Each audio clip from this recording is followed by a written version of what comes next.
Nu măi, cât mănânci? Hai să-ți dei tata țâță. Vrei să-ți dei tata țâță? Papa. Vrei? Da. Țâțică? Da, papa. Te-ai săturat de biberon, de apiță? Vrei țâță? Da, papa. Nu mai arunca. Stai cu minte. Calmează-te.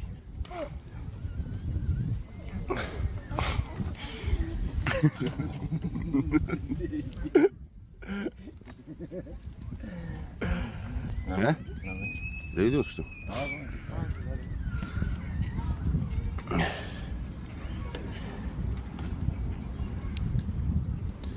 Mai stăm la aer sau mergem acasă? Mergem acasă. Gata. Eu acasă. Băi, oameni bune, vai mamă. Hai să ne mai plimbăm o leacă, să mergem până în partea cealaltă și după aceea vedem. O leacă de... și să-ți dai, tati, să mai dai o leacă de apiță, mai vrei apiță?